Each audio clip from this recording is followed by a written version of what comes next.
So this is part 6 of creating the bar funnel chart in Chart.js 4. So we're going to work on the labels now. We have the tooltip or the label indicator. So what I want to do now is put in the text, and we make sure that it's in the after draw, and then we have here the for each loop. Then within the for each loop, we're going to start drawing the text. And what I want to do here is first of all say ctx.font to indicate the font type. We're going to say this will be bolded fonts, 12 pixels. Font family will be sans serif, which is the Chart.js default font. Then what I want to do here is we're going to say here, we're going to say here the font color, I guess, ctx.fill style. And the font color, I will just grab this border color every time. So you will see here it's easy to spot. So to do this, we're going to say data sets, index 0, dot, not data, but border color. And the border color will be based on the I of the iteration. So now I have that one. The next thing what I want to do is I want to put in the text. So what is the text? ctx.fill text, and I'm going to put in here whatever the text is.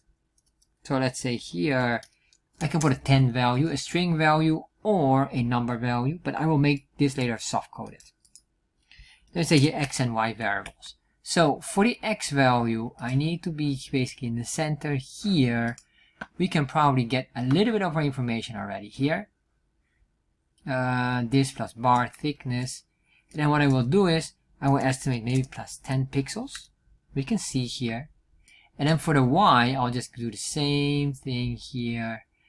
For the y, let's see, maybe this one or something like that. I'm just going to grab this y value. And we can fine tune as we go. And as you can see here, it starts to work quite decent. You just need to push it down a bit more. So you see here the negative 10, I guess that couldn't be removed. Just put it y. And maybe because we have a 12 pixel here, we could say 6 pixels down, or we figure out if it starts here, the height of this, we know the height of this shape. The height of this shape, if I'm not mistaken, is 20 pixels. So it should be, the half of that will be 10 pixels. So I just say here plus 10. Save, refresh. Alright, I guess maybe we're off. Let's do just y and see what happens. Oh, that works perfect. So what I want to do is I want to push this to the center. So I'm going to say here ctx.textAlign, and that will be your center. This is center, save. Alright, I'll push that later on more to the right. Then what I want to do as well, just in case, ctx.textBaseLine, and we're going to say here middle. If ever it's not in the middle, so basically the center of the center, then we just push it to the center on a vertical level. So that's a vertical level of centering. So far this looks the same. So what I can do here is maybe plus, it starts here. And then what is our width here of this shape? We can see here that's 30. So probably plus 15 pixels. So let's look at that. We're going to say here plus 15 pixels. See if that would look nice. Not really. Maybe plus 10. That's quite decent. I think even 8 would be even better, or 9. So I'm not sure. Of course, you can play around with it. I think 9 is perfect. Alright, I'll just leave it. You can be pixel perfect on that one, but that looks quite decent. And to be honest, we're already done here. Let's see if this really works.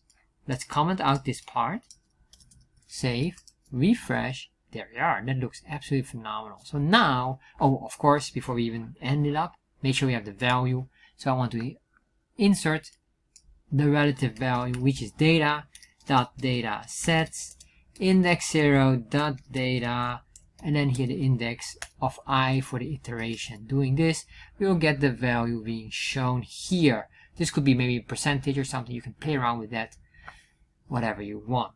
Alright, so now we have this. Next one will be creating a special skill that indicate at the right side how many values has been deducted from beginning to the end or from whatever we select. So that will be next video.